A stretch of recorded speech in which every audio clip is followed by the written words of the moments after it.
Charts खतरा बने बैठी थी, उनमें भी अब एक डाउनवर्ड टिक शुरू हो गया।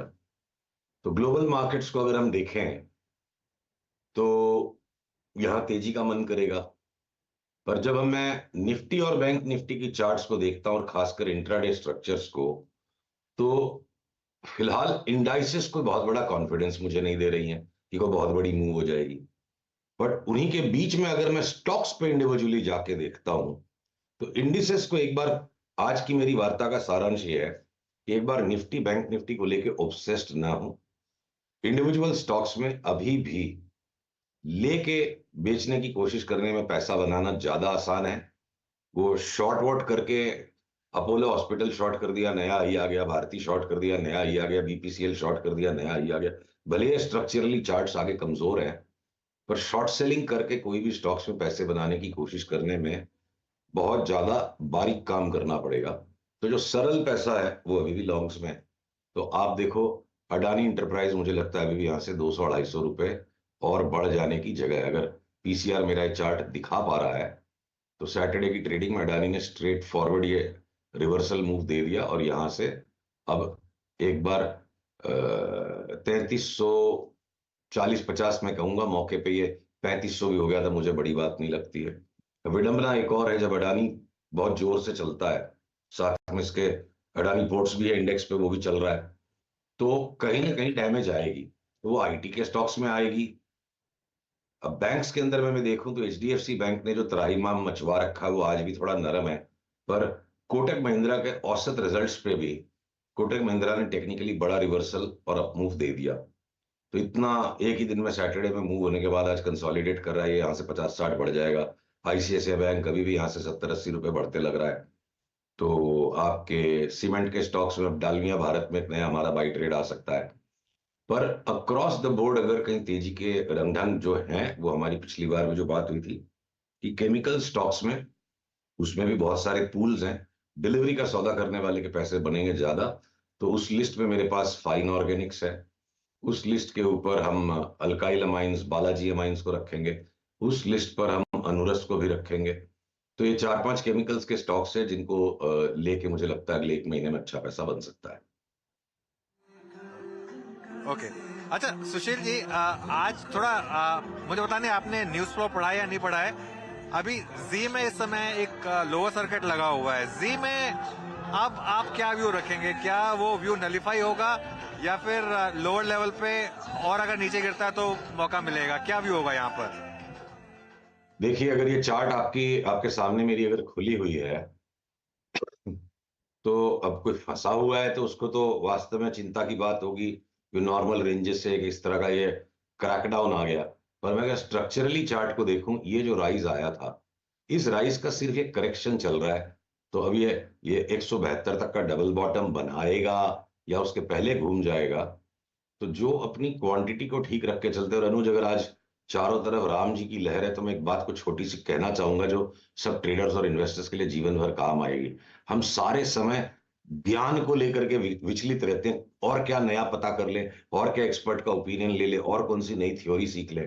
तो रावण से ज्यादा ज्ञानी पुरुष हमारे इतिहास में नहीं था, और उसके अहंकार के कारण वो सबसे बड़ा राक्षस माना गया। तो ट्रेडिंग करते वक्त पोजीशन जहां बड़ी हो जाएगी वहां अहंकार आ जाएगा और बुद्धि भ्रष्ट हो जाएगी। तो जिसकी रीजनेबल पोजीशन है वो जी, मुझे नहीं लगता कि यहाँ कोई इस चीज में पैनिक करने की जरूरत है। अच्छी कंपनी है बहुत सारी, उनके पास अच्छी एसेट्स है। सोनी नहीं तो एएमजी सही, एएमजी सही तो रिलायंस सही, और कोई नहीं तो सुभाष चंद्रा जी सही। कंपनी में दम है और इस भाव में ये फोकट में मिल रही है। अब एक बार सेंटिमेंटल पैनिक में और 20 रुपया कोई ने घटा लिया तो वो समस्या सिर्फ उन लोगों के पास है जिन लोगों ने रावण की तरह बड़ी बड़ी पोजीशंस ले ली और अपने अहंकार के कारण मार खा रहे हैं। चार्ट के हिसाब से भी, फंडामेंटल के भी हिसाब से, जब भी ये माहौल 1-2 दिन में सरकेगा, रावण तो खैर मरेगा ही लास्ट में, पर सेंसिबल तरीके से राम नीति से चलने वाले या इन्वेस्टर का मोटा पैसा बनेगा। मुझे कोई आश्चर्य नहीं होगा कि इस साल में 400 भी हो जाए और 450 भी हो जाए।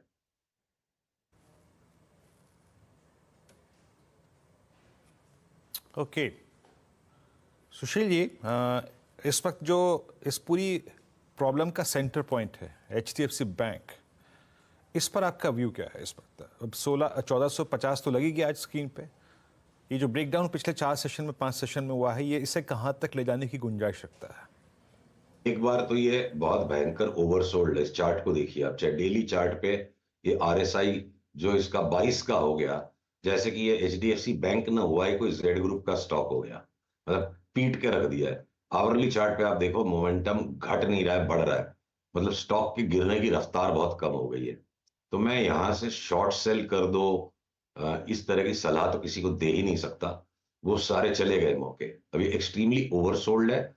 हो सकता है और थोड़ा एक आध दिन नरम रह जाए, पर मैं इतनी सलाह जरूर दे सकता हूं कि जहां 1475 के ऊपर चल पड़े जिस दिन भी, कल परसों तरसों, शॉर्ट्स काट के लॉन्ग कर लेना। ये एचडीएफसी बैंक को भी 100 रुपया रिबाउंड 1470 के ऊपर जाने में टाइम नहीं लगेगा, घूमेगा तो ये भी कोटक की तरह एक बार में जोर में बढ़ जाएगा। या बेच के कमाने की कोशिश करना एचडीएफसी बैंक में समझदारी बिल्कुल नहीं लग रही है। और 1475 का स्टॉप लॉस रखिए जिनका शॉर्ट है, जो सौभाग्यवान लोगों ने शॉर्ट कर दिया था। बाकी 1475 के ऊपर जाते हम लॉन्ग जरूर करेंगे। ओके, 1475 के ऊपर आप एक लॉन्ग ट्रेड जरूर लेंगे। और कुछ पॉकेट्स सुशील जी जो बहुत अच्छा कर रही हैं, उसमें मतलब मैं मिक्स एक नाम ले रहा हूँ जिसमें से आप अगर कुछ प्रिफर करते हो तो उसका उल्लेख आप कीजिएगा। ओएमसीज अच्छा मूव देती हुई, आप ओएनजीसी को देखिए अच्छा मूव दे रहा है। पीएसयूज में रेलवेज बहुत अच्छा कर रही हैं, आईआरसीटीसी ने 1060 का भाव दिखा दिया। इसमें यहाँ पर अपस्विंग की गुंजाइश आपको कहाँ नजर आ रही है जिसको चेस करना अच्छा होगा अभी, या फिर डिप का इंतजार करें?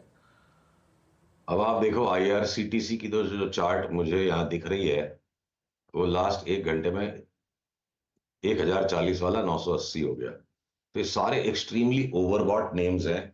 और वीरू, मैं ना आपके जैसे इतना काबिल नहीं हूं कि मैं 1-2 घंटे का खेल खेल पाऊं।